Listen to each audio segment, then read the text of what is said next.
E hoje o meu Senhor me pediu para tratar sobre o milênio, mas não numa questão de explicar com exatidão tudo aquilo que foi dito sobre essa etapa ou esse período escatológico, tá? Mas buscar aqui, nesse período e nessa etapa, que ainda não se cumpriu, essa modalidade humana que se prontificará, depois de tudo que Jesus fez, travar uma batalha contra ele e contra a salvação dele. E eu queria entender, compreender essa modalidade de pessoas com as características que elas trazem aqui na profecia com os dias de hoje, porque se você olhar lá para fora, você já vai entender que isso já começou. Todo esse processo que vai ser explicado hoje aqui, ok? Então, para mim poder chegar nisso, é importante falar algumas coisas aqui antes.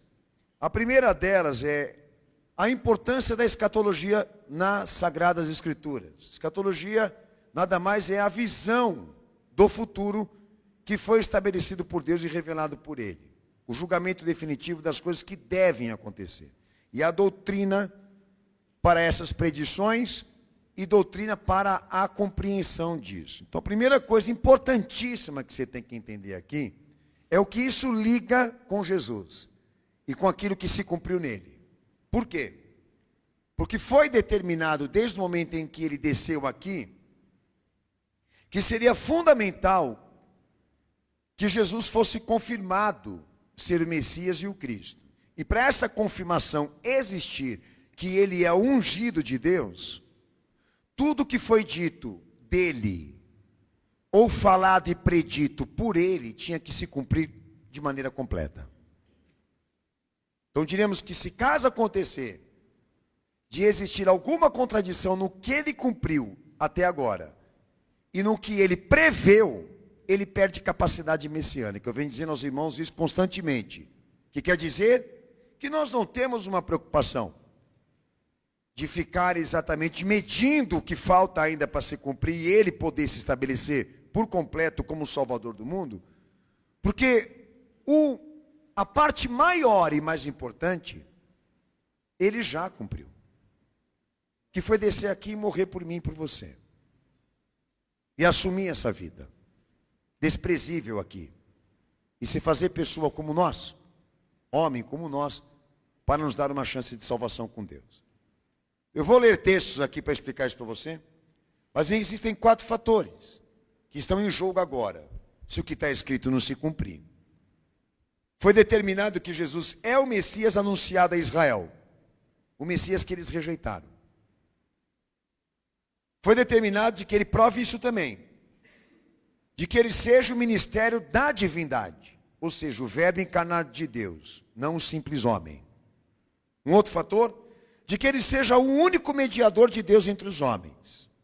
E por último, a salvação escatológica, ou seja, de que ele venha por uma segunda vez, aparecendo no céu da terra para ser glorificado e arrebatar a igreja dele e aqueles que ele salvou. São 4 fatores importantes aqui, que estão em jogo, na vida e na obra dele, e se não se cumprir por completo tudo aquilo que foi predito e falado do Messias, ele perde o título, ele perde a honra, ele perde a glória. Então, se alguns de vocês me perguntarem assim, Jesus volta ou não? É muito simples essa resposta. Os sinais se confirmam, e grande parte do que estava sendo falado dele, ele já cumpriu.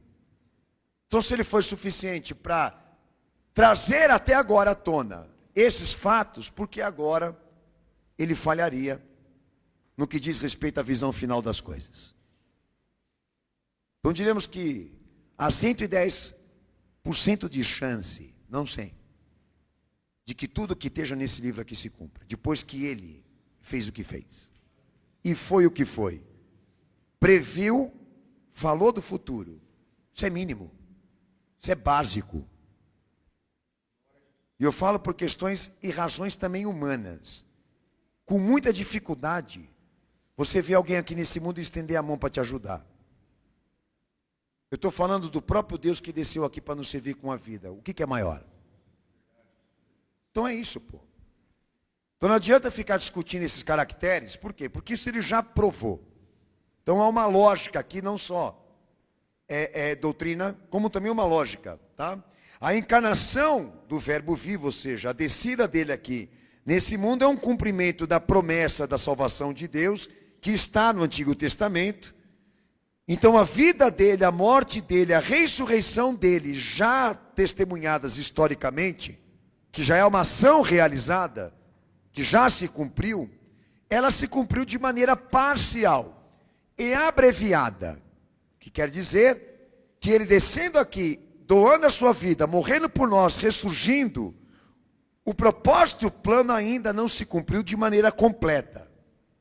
Ainda há coisas importantes que precisam também se cumprir nele, até na sua ausência. Que nesse momento agora nós somos testemunhas, e não só também testemunhas, como estamos em posição de observação, vendo tudo isso acontecer.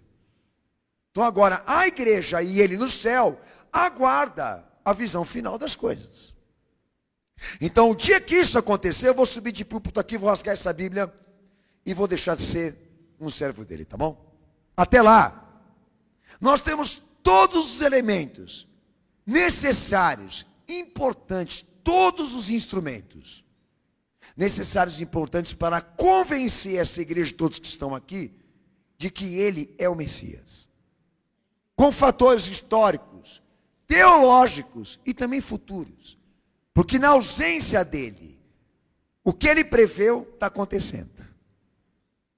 E ninguém conseguiu reverter isso. Não que ele trabalha para destruir a humanidade, mas ele preveu a destruição dela e também a razão da destruição. Que obviamente não é meu mérito com você aqui. Amém, Jesus? Apocalipse 1:8. Tornando ele o quê? Não só o resultado final da redenção de Deus, como também o princípio, o meio disso. Toda a história disso. Então eu acredito que é um dever da igreja, nesse momento agora, ensinar as pessoas, trazer a público, não só esses valores, do reconhecimento disso, de como ele é o Cristo, mas também de explicar às pessoas, com detalhes e também cumprimento, tudo que está acontecendo nesse mundo, pô.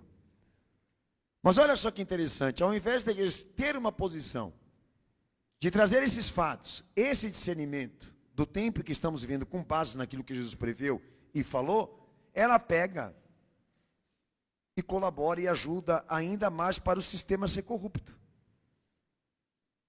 E senta no colo da instituição internacional que vai dar à besta o anticristo o governo mundial. Como associação de cooperação e desenvolvimento das metas de 2030. É vergonhoso o que a gente está vivendo, a nível de igreja, de liderança, porque a gente percebe que tudo está comprometido. De maneira sistemática, tudo se corrompeu.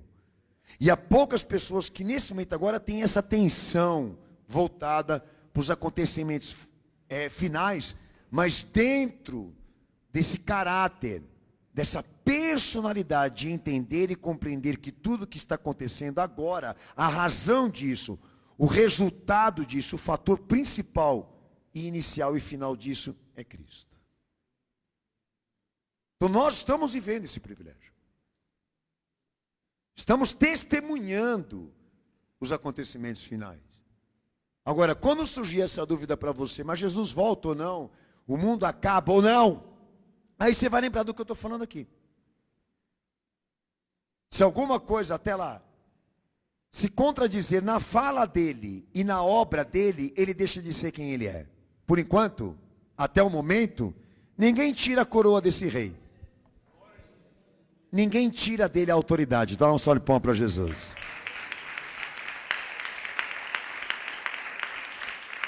Tanto que eu não sei quantas obras que essa igreja já fez a nível de DVD, pregação gravada, com explicações e fatos de cumprimento. E não para de chegar informação para nós. Um outro ponto é essa questão da doutrina da fé desse assunto, dos acontecimentos finais, que alguns acham que é difícil de se entender e de se compreender.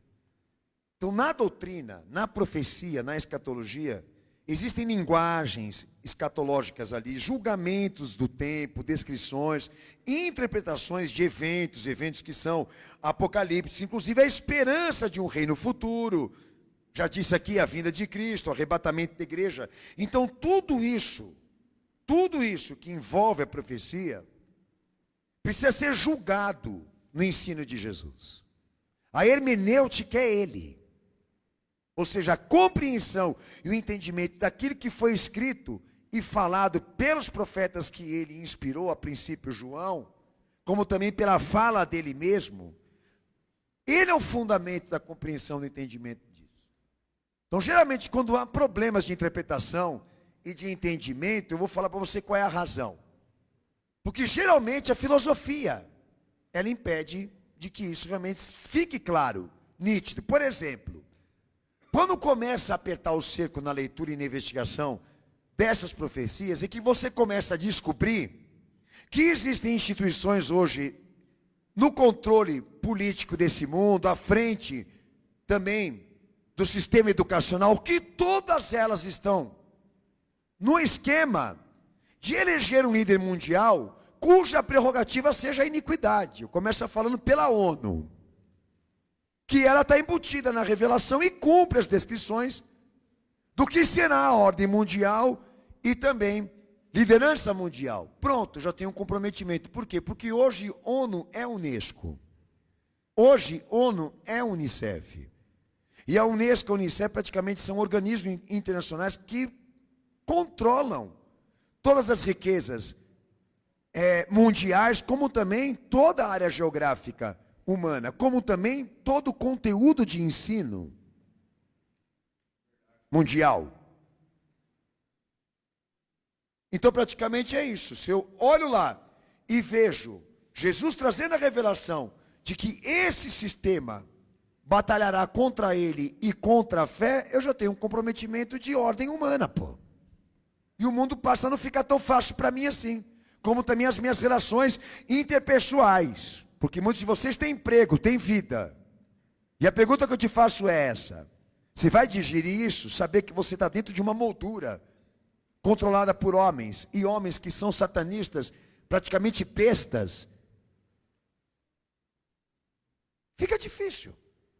Então meio que você se tranca para essas verdades. Um outro detalhe, Apocalipse 18, Jesus deu geograficamente quem é a prostituta eclesiástica. E se você levar em conta as informações históricas e também geográficas, você vai chegar na conclusão que aquilo que ele falava exatamente de Roma e o catolicismo. Que tem história suficiente e obra suficiente para provar que ela é a prostituta literal e literária que embriagou os reis dessa terra e os governos desse mundo com a falsa teologia. Então tem muita coisa lá, que a hora que você se desperta para isso, você começa a enxergar um mundo escuro, sombrio, não colorido. Como estão enxergando agora? Então não é que a igreja nega esse conteúdo, ela não pode abrir esse conteúdo a público, porque senão ela mesma se comprometeria. Outro dia nós pegamos exatamente um pastor da Assembleia de Deus, fechando um acordo com o Papa e com Roma, do que diz respeito à agenda da ONU de 2030, Abner Ferreira. E todo momento e toda hora você vai ver esses caras aos poucos testando o público e a igreja para aceitar essa liderança mundial que está aí, que as escrituras definem claramente. O anticristo sai de lá. E foi preparado por eles. Então, não é que é difícil de entender. O difícil é você aceitar a verdade. O difícil é você enxergar o mundo como Jesus revela. E chegar nessa definição. Não tem direita, não tem esquerda, não tem centrão. Só existe esquema. E nós estamos olhando para uma sociedade lá fora que ela não quer a verdade. Ela quer o sonho. E senhores, isso vai ser rasgado logo logo. Quando vier o golpe mundial, muita gente vai deixar de ter o que tem num único dia. Mas, obviamente, eu estou falando com estas razões. Por quê? Porque a gente trabalha escatologia e o público é uma minoria. E quando vê essa minoria, é um monte de louco também. É uma cambada de gente desequilibrada, que quer pegar carona nas profecias para querer gerar uma ideologia e fazer uma viagem que nem já fizeram em outras religiões, de alucinações. Então é um trabalho que precisa ser calculado, dosado, discernido muito bem, investigado, mas à luz de Cristo, porque Ele é a razão de nós enxergarmos o mundo assim. E quando ele ficar difícil, a profecia ficar difícil de se ter uma compreensão, ou até mesmo distante de se ter uma confirmação, o certificado, mesmo que esteja distante e ainda oculto, o certificado que isso vai acontecer é a descida dele aqui.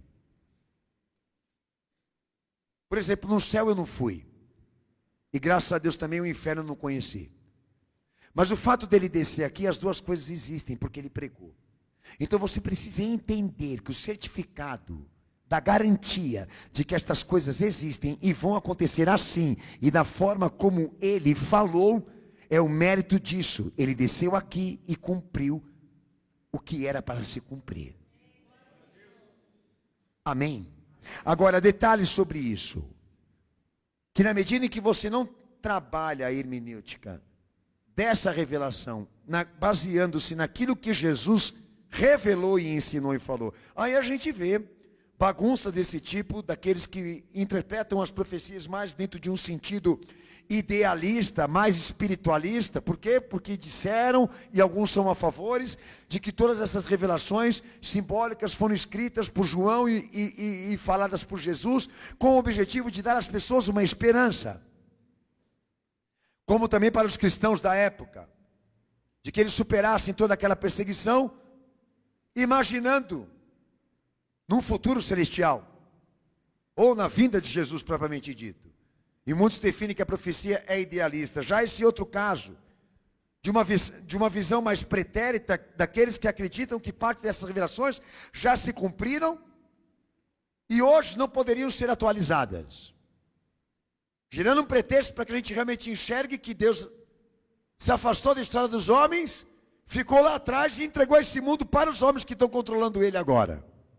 Já um outro lado, daqueles que são mais utopistas, que entendem que essas revelações são coisas que estão distantes e são impossíveis de acontecer. Como eu vi Ricardo Gondim, pastor conhecido no meio evangélico, defender isso, que a vinda de Jesus é uma esperança que não pode ser consumada. É algo que você espera, mas não vai acontecer. O que tem que acontecer agora é um mundo melhor. Já esse outro detalhe, daqueles que são apocalipsistas, que entram dentro da profecia para gerar especulações e saírem por aí desbravando exatamente quem é o anticristo, quem é a ordem mundial, essa coisa toda meio que enigmática. Vamos descobrir qual é a próxima profecia que vai ser. E a maioria é tudo maluco e tudo louco. Então qual o objetivo? Que toda essa riqueza de informação e cumprimento só nos sirva para um objetivo: entender que Jesus volta.